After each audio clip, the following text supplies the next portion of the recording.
বিসমিল্লাহির রহমানির রহিম। আসসালামু আলাইকুম। আজকে আলোচনা করব WH কোশ্চেন্সের ব্যবহার নিয়ে। এটা কোথায়, কখন, কিভাবে ব্যবহার করা হয়ে থাকে এবং কেন ব্যবহার করি, এই বিষয়টা নিয়ে আলোচনা করব। তবে আমার এই ক্লাসটিতে আপনারা মনোযোগ সহকারে দেখবেন এবং শুনবেন। আশা করি আপনি সহজেই WH এর কোশ্চেনের ব্যবহারগুলো বুঝে যাবেন। তো লেটস গেট স্টার্টেড। আমার ক্লাসটি শুরু করছি।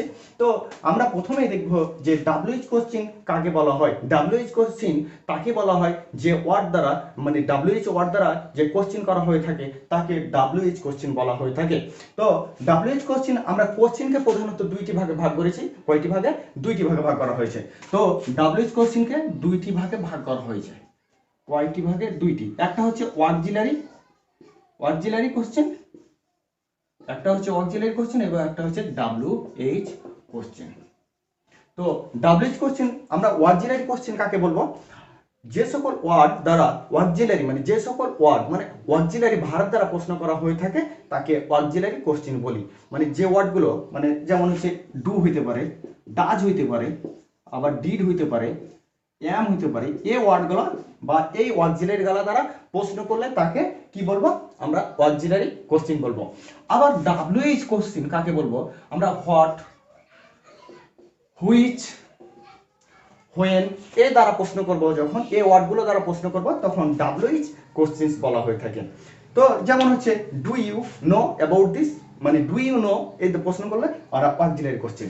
এবং WH কোশ্চেন কোনটা? What is your name, where do you live in, এ ধরনের প্রশ্ন থাকবে, তখন আমরা WH কোশ্চেন বলবো।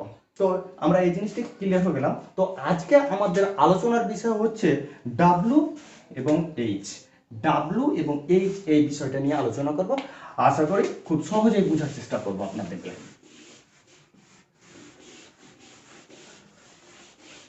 তো WH কোশ্চেন আমরা ওয়ান বাই ওয়ান খুব সহজেই দেখব এবং ওয়ার্ডগুলোর মানে করব। তো WH কোশ্চেন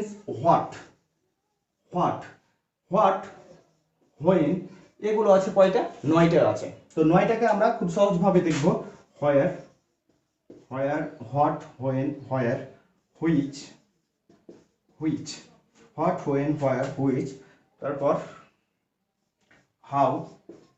হাউ, তারপর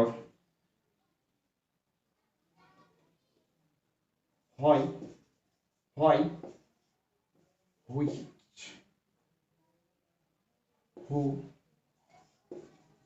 হুম, হুজ। তো আচ্ছা, এখানে দেখতে পাচ্ছি 9টা চলে আসছে। হোয়াট বলতে আমরা কি বলি, বুঝি? আমরা হোয়াট বলতে, আমরা হোয়াটের আগে মানেগুলো শিখি। হোয়াট মানে কি, হোয়েন মানে কখন, হোয়ার মানে কোথায়, হোয়ার মানে আছে কোথায়, হুইচ মানে কোনটি, কোন বা কোনটি, হাউ মানে কিভাবে বা কেমন, এই ধরনের, কিভাবে, কেমন। তারপর হোয়াই বলতে কে, কেন, হু বলতে কে বুঝাই, হু মানে কে। আবার হুম বলতে কাকে, এবং হুজ বলতে কার। এবার কার বলতে ওই কার না, এটা কার বলতে ব্যক্তি, এটা পজিটিভ। তো আমরা দেখছি হোয়াট বলতে কি বোঝানো হয়েছে। হোয়াট বলতে কি, হোয়েন বলতে কখন, হোয়ার বলতে কখন, কোথায়, আবার হুইচ বলতে কোনটি, হাউ বলতে কিভাবে বা কেমন। তো এখানে দেওয়া আছে হোয়াই বলতে কেন, হু বলতে কে, হুম বলতে কাকে, এবং হুজ বলতে কার। বোঝানো হয়েছে। তো এখানে দেখতে পাচ্ছি আমরা এই জিনিসগুলোকে কখন ব্যবহার করব। আমরা জানি হোয়াট সাধারণত আমরা ওয়ান বাই ওয়ান আবার আমরা এগুলোর মানে জানলাম, কি, কখন, কোথায়, কিভাবে, কখন, কে, কেন, কে, কাকে, কার। তো আমরা এখন এই ব্যবহারটা, মানে কোথায় আমরা সাধারণত এগুলো ব্যবহার করব সেগুলো নিয়ে আলোচনা করছি। আমরা জানি এখানে পেশা বা বস্তুর ক্ষেত্রে ব্যবহার করব হোয়াট। তো আমরা জানি হোয়াটটা অনেক ক্ষেত্রে ব্যবহার করা যায়। যদি আপনি যে কোনো জায়গায় হোয়াট ব্যবহার করেন তবে কোনো প্রবলেম হয় না। তো অনেক ক্ষেত্রে ব্যবহার করা যায়। তো আমরা ওয়ান বাই ওয়ান জিনিসগুলোকে আরো ক্লিয়ার বুঝবো, তখন বুঝতে পারবো যে এখানে এটা ব্যবহার করাটাই বেস্ট হবে। তো হোয়েনটা আমরা সাধারণত, যদি আপনি সময় জানতে চান সেক্ষেত্রে আমরা কি ব্যবহার করব? হোয়েন। সময় জানতে চাইলে কি ব্যবহার করব? হোয়েন ব্যবহার করব। সময় যদি জানতে চান তবে সেক্ষেত্রে আমরা ব্যবহার করব হোয়েন। দ্বিতীয় ক্ষেত্রে আছে হোয়ার। আমরা কোনো যদি প্লেস বা স্থান সম্বন্ধে জানতে চাই সেক্ষেত্রে আমরা হোয়ার ব্যবহার করব। স্থানের ক্ষেত্রে কি ব্যবহার করব? হোয়ার। আমি যদি এখন জানতে চাই তুমি কোথায় বাস করো, তখন হোয়ার ব্যবহার করব।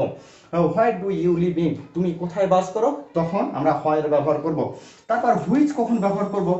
আমরা এখানে বস্তুর ক্ষেত্রে ব্যবহার করব। বস্তু বা শিশু শিশু বা প্রাণীর ক্ষেত্রে ব্যবহার করব। কার ক্ষেত্রে? প্রাণীর ক্ষেত্রে ব্যবহার করব। কোনটা? হুইচ ব্যবহার করব। তো বস্তু, শিশু বা প্রাণীর ক্ষেত্রে ব্যবহার করব হুইচ। এবং হাউ, কিভাবে এবং কেন আমরা কোনো কিছু জানতে চাইতে ব্যবহার করব। কেমন কুশলাদি জানার জন্য আমরা হাউ ব্যবহার করব। তবে উচ্চতা, দূরত্ব, তারপর অবস্থান ইত্যাদি জানতে চাইলে আমরা এখানে ব্যবহার করব উচ্চতা, অবস্থান, অবস্থা এগুলো জানতে চাইলে আমরা হাউ ব্যবহার করব। তো এখানে দেখতে পাচ্ছেন কেন। কারণ যদি আপনারা জানতে চান, এখানে যদি আমরা কারণ জানতে চাই তবে সেক্ষেত্রে ব্যবহার করব। কারণ যদি জানতে চাই সেক্ষেত্রে আমরা হয় দ্বারা প্রশ্ন করব। কারণ জানতে চাইলে আমরা কি করব? হয় দ্বারা প্রশ্ন করব। যদি আমরা দেখি কি যে এটা ব্যক্তির ক্ষেত্রে আমরা ব্যবহার করব। যদি ব্যক্তির সম্বন্ধে জানতে চাই, এটা আমরা সাবজেক্ট হিসেবে ব্যবহার করে থাকি অনেক সময়। Who is your friend? Who is মানে কে? Rahim is my friend. Rahim is my friend. Who is Rahim? Rahim is my friend. এই ক্ষেত্রে আমরা ব্যবহার করব সাবজেক্টিভ ফর্মে হিসেবে। তো এটা ব্যক্তির ক্ষেত্রে ব্যবহার করে থাকে, এটা 100 ব্যক্তির ক্ষেত্রে ব্যবহার করা হবে। এবং হোমটা কখন ব্যবহার করব? হোম বলতে কাকে? এটা হচ্ছে অবজেক্টিভ, কাকে, হ্যাঁ। তারপর হচ্ছে হুজ বলতে কার। আমরা এখানে পজিটিভ মানে দখল মানে কোনটি। আমরা এখানে দখল ক্ষেত্রে কেমন ধরনের ব্যবহার করব? যেমন দখল, এটা পজিটিভ কেস, যেমন হচ্ছে কার, এই ক্ষেত্রে ব্যবহার করব। আমরা বিভিন্ন ধরনের আকারে সেই প্যাটার্নগুলো আলোচনা করছি। তো আমরা প্রথমে দেখতে পাচ্ছি হোয়াট ব্যবহার করা হয় পেশা বা বস্তুর ক্ষেত্রে, আবার হোয়েন ব্যবহার করা হয় সময়ের ক্ষেত্রে, হোয়ার ব্যবহার করা হয় স্থানের ক্ষেত্রে, হুইচ ব্যবহার করা হয় বস্তু, শিশু, প্রাণীর ক্ষেত্রে, আবার হাউ ব্যবহার করা হয় উচ্চতা, তারপর হচ্ছে দূরত্ব, অবস্থা ইত্যাদির ক্ষেত্রে আমরা হাউ ব্যবহার করে থাকি।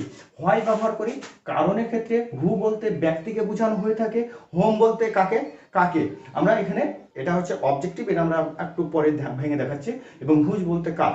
তো এই ধরনের WH কোশ্চেনগুলো আমরা ব্যবহারগুলো হালকা শিখবো, আমরা দেখছি। তো 1 by 1 খুব ক্লিয়ার ভাবে বোঝানো হবে, আপনারা আমার সাথেই থাকবেন।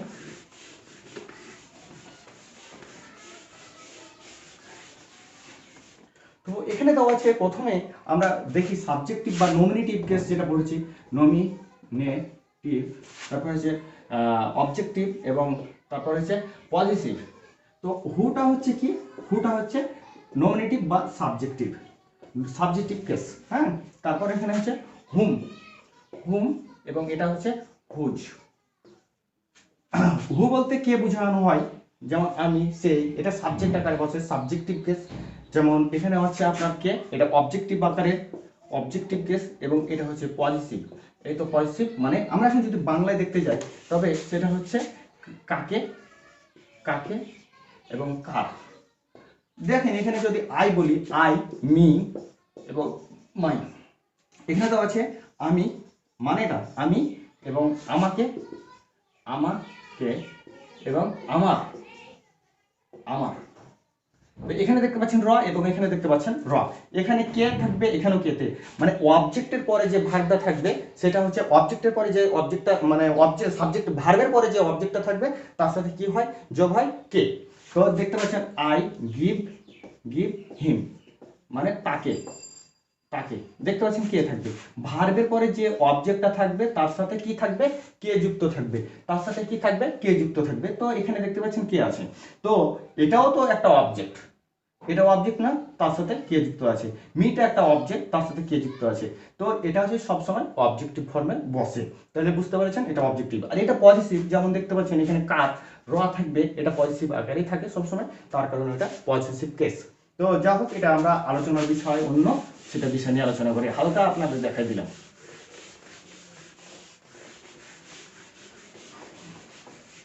তো এখন আমরা WH গুলো কিভাবে ব্যবহার করব। WH এবং plus auxiliary, WH plus auxiliary,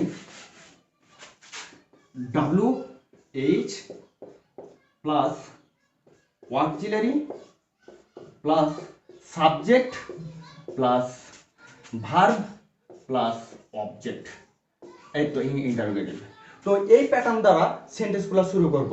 তো আমরা প্রথমেই জানি যে WH গুলো আমরা এখানে কয়টি পার্ট পাচ্ছি, একটা WH কোশ্চেনগুলো তো আমরা মানে জেনে ফেললাম। তো কোথায় কখন কিভাবে ব্যবহার করব, আমরা স্থানের ক্ষেত্রে হোয়ার ব্যবহার করব, সময় যদি থাকে তাহলে হোয়েন ব্যবহার করব, যদি কোনটি থাকে হুইচ ব্যবহার করবো, হু ব্যবহার করব, হয় ব্যবহার করব, হুম ব্যবহার করব, হু ব্যবহার করবো, এই বিষয়গুলো আমরা মোটামুটি জেনে ফেললাম। তো এখন অক্সিলারি ভার্বটা আমরা ব্যবহার শিখব। তো অক্সিলারি ভার্বের ব্যবহার সম্বন্ধে আমার আগের ক্লাসে আলোচনা করা হয়েছে, ওই ক্লাসটি দেখলে আপনারা বুঝতে পারবেন। তো সাবজেক্টটা কিভাবে বসবে, কে সাবজেক্ট, সাবজেক্টগুলো আমরা ব্যবহার করবো, এবং ভার্ব এবং অবজেক্ট এভাবে আমরা আলোচনা করব। দেখতে পাচ্ছি আমরা কোথায় তুমি বসবাস করো, যেমন এখানে আমরা WH দেবো হোয়ার, তারপরে আমরা দেখব যে আমি বসবাস করি, আমি আই লিভ ইন ঢাকা। এই তো ঢাকা থাকে, এটা আমি ঢাকায় বসবাস করি।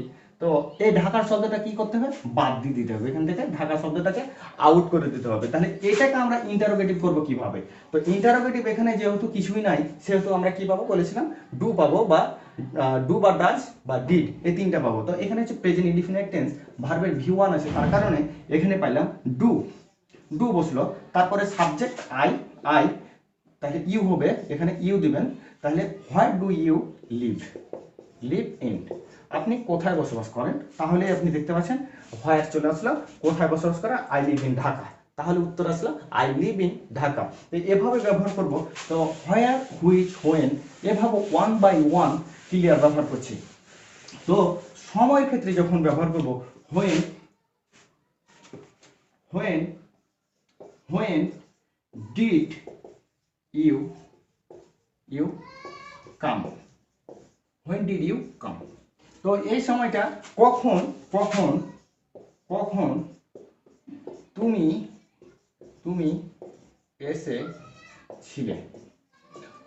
এসেছিলে, কখন তুমি এসেছিলে এখানে ব্যবহার করব, কখন তুমি এসেছিলে, এটা অক্সিলারি হিসেবে ব্যবহার করা হয়েছে। কখন তুমি এসেছিলে, তখন বলবো আমি এসেছিলাম। তোমাকে জিজ্ঞাসা করা হলো যে তুমি কখন এসেছিলে, তখন আমি বলবো আমি এসেছিলাম।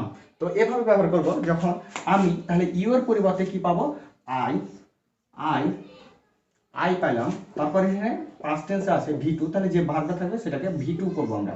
তাহলে কাম, তাহলে I came yesterday, I came yesterday। তো এটা হয়ে গেল আই কেম yesterday। তবে আমরা দেখি যে কোন জায়গায় ইউ যদি থাকে তবে আই থাকবে, ইউ থাকলে কি করব, আই করব, ইউ থাকলে আই করব। থার্ড পারসন সিঙ্গুলার নাম্বার থাকলে পরিবর্তন করব না। হি সি বা নাম থাকলে ওটাই বসে যায়, হি সি এটাই বসে যায়। তো সেই ক্ষেত্রে আমরা এটা করব।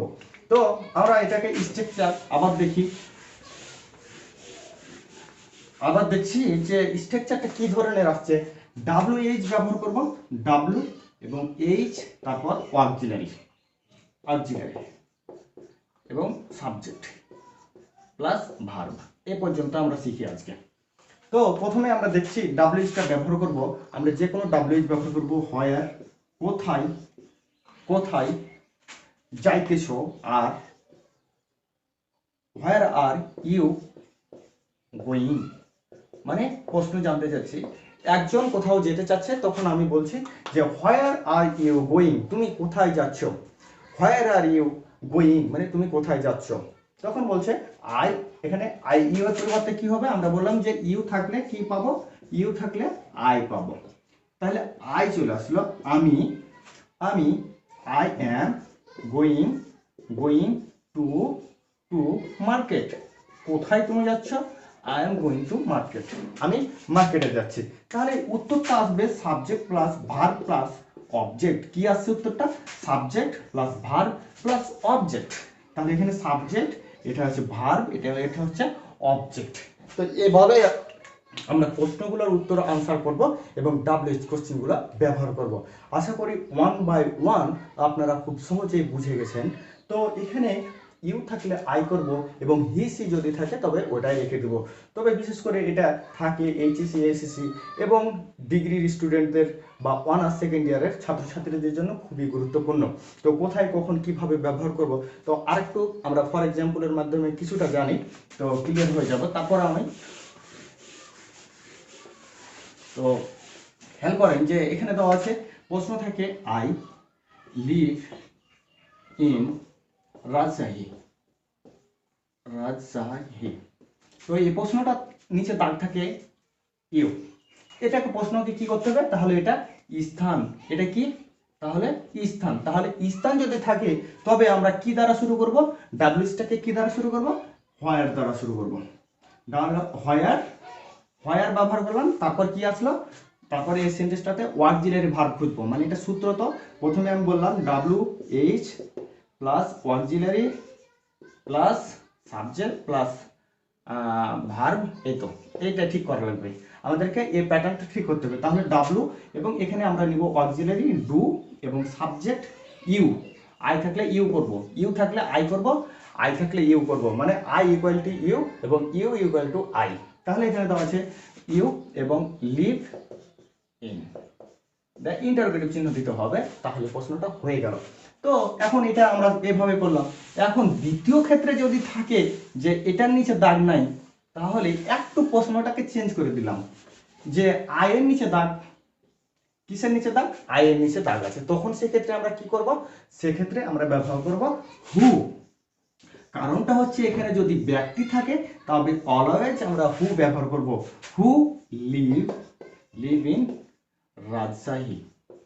রাজশাহী, তাহলে কে রাজশাহীতে থাকে, কে থাকে, কে, এই তো কে, এটা সাবজেক্ট হিসাবে বসেছে, এটা সাবজেক্ট। তো যা হোক এভাবে আমরা সমাধান করব। আশা করি আমরা এই ক্লাসটির মাধ্যমে WH কোশ্চেনের ব্যবহারটা আপনাদেরকে ফুল বোঝাতে পেরেছি। তো আজকের মতো এখানে শেষ করব, তবে আমার চ্যানেলটি সবাই সাবস্ক্রাইব করবেন।